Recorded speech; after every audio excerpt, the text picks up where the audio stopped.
Good afternoon, my name's Amber. I'm a flower farmer florist from Blooms on the Hill in Budgeree, and I'm standing in my dahlia patch, what's left of it, and there's still dahlias down in the paddock, but these ones are ready to be cut down again. Now, I did a video last week and I cut these down by a third, so I've never done this before. This is new for me. Normally it gets to about the beginning of May and I will just cut my dahlias down and then just dig them up. But we don't get a frost here, so unlike places in the northern hemisphere that can get killing frosts, and they'll kill off your dahlias and it will make your dahlias go dormant, so they'll store all the nutrition into the tubers, and it will help also toughen up the skin of the tubers so they store better and all that sort of stuff. It doesn't happen so much in Australia. Some places it does, I'm sure, the places that get really heavy frosts. Here we don't, okay? I think I mentioned it in a previous video if you happen to watch it, but for some reason where I am, even though we're up fairly high, about 450 meters above sea level roughly, various parts of the farm, we just don't really get much of a frost at all. So certainly not this time of the year, and so the killing frost just doesn't happen. So you can simulate that. I've only just really learned this, so this is exciting, learning something new all the time. Cut off the top third, and which I did last week, and then you leave them for a week, and then a week later, so now I've given it a week since I've cut them. Now I cut down the next third and then leave them another week, and then I'll dig them up. Okay, so I think the video when I was talking about this, I was telling you guys, yeah, I'll look up and find out what's the next step. But this is what I found. So as I said, always learning something new. So that's what I'm going to do today. I'm just going to cut the next third off and then let them sit, and it hasn't been that wet, so I'm not going to be slopping around in the mud too much. Hopefully next week when I finally dig these ones up. The ones in my paddock I haven't actually even touched at all, because strangely, unlike these ones here, there was no powdery mildew or anything, and there's still a few flowers, so I will get to those though. As you can see, there's a gigantic mess. There's a nice pile of stuff. Some of it I've thrown over the gate and it's got to end up on the compost pile. But like before, it's just simply a matter of, and they're all different heights, but it's just a matter of chopping off another third. So yeah, we're just going to cut them off. Well, and what I will do once I've dug them up, I will tip the tubers upside down and let all the water drain out of them, and I'll probably leave them like that for a few days, just so that all the water can get out and they won't rot while they're in storage. So it's not really rocket science. I'm just cutting roughly another third off these, so I'm not really measuring. I'm doing it really quickly. I'm sort of pulling off a bit of leaf while I do it. Strangely, there's new leaves. I'm finding new growth. It's been cold, we've had cold nights, and it's winter next week, I'm pretty sure. Yeah, today's really mild. Anyway, and I mean in the paddock there's some flowers, I'll show you. So as well as lots of weeds in my paddock, there's still a smattering of colour. Here we go. So I'm just going to pick these flowers, and that'll be the end of them. And I've made some quite detailed notes about how much of this I'm going to dig up and how much I'm going to leave. So some can come early next season and some I'm going to sell. So I'm not too sure how my paddock's actually going to go next season. I'm going to have to do something about the weeds, like weed mat something. It's a really large area. The other thing is we are coming into, is it El Nino? El Nino, yes.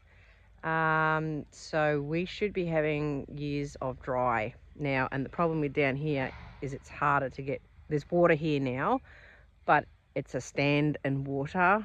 There's a lot of plants. So we need to either sort out some kind of agricultural irrigation system on a grand scale, or I just need to cut back on what's here I did plant some native Australian flowers over this side, and I'm thinking that I'll put some more of those in because they flower in winter. So that would extend my season.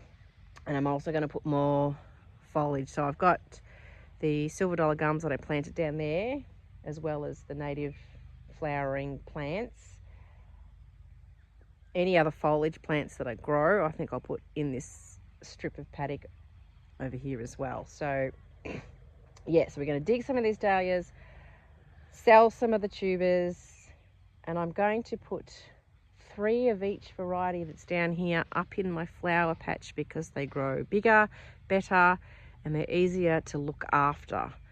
So they will get the seaweed they need, the liquid seaweed, they will get the water, they'll get all that attention, whereas down here it's just an extra overwhelming. It's very overwhelming. So it's, yeah. Anyway, that's the plan. Can't believe it still buds. Look at this. What is it doing? There's a plant here that's showing sign of disease. But honestly, what a funny season. So I'm just looking now at the mess I've got to clean up. Next step is to dig these up, of course. And as I said, I'll tip them over and let the water drain out of them. I don't know whether I'll wait a whole week to dig. Just depends what's going on this week. I will leave them a fair while. It's a pretty busy week, really. So it'll probably be at least the weekend. So today's Tuesday, so that's not too bad. Some of them I've noticed have actually really died back. So they're probably about right to dig up anyway. My storage system is pretty basic, so I'll show you that when I do that. But I don't have a big fancy crates, and yeah, I've managed to keep most of them alive, so I'll go through that another time. But just looking back at my dahlia season, they're my biggest crop. So just looking at it, I'm going to scale back a bit. So this is why I'm planning on digging up some out of the paddock, and I'm going to sell as many as I can, which would be, it should be really quite profitable. And then to bring up 3 of each variety up here, so we get better plants and better flowers for my own bouquets. So they're more usable, definitely will be more usable. And I'm going to aim to have only 10 of each variety down in the paddock. So that would still mean, potentially, I don't know, maybe 500 down there, but not 1,700. And I mean, I'm continuously reassessing things as I go. So if you're coming into flower farming new, my advice is to just baby steps. Like, don't start big, start small, and then grow bigger as you go, because this has jumped to quite a large, for one person who's doing everything by hand. It happened quite quickly just because the dahlia tubers, they divide so well and they multiply so quickly. So the first year I had 4 beds, like 4 beds in here, and then the next year I had 16 beds, and then the year after that, which was last year, I had 450 plants, and then this year I had 1,800 plants. So it can get out of control really quickly. So knowing what your goal is, knowing where you're going to sell your plants and your flowers, and whether you're going to do tuber sales or what your ultimate goal is with your sales, is key. So just sort of making it up as you go along doesn't really work. Anyway, I hope you've learned something today. I've certainly learning. I'm always learning. I like learning. I do lots of courses and things. I'm kind of like that. But this has been a real learning curve this season. So anyway, I will see you next time. I don't know what I'll be doing over the next week. More gardening for sure. Catch up with you later. Bye.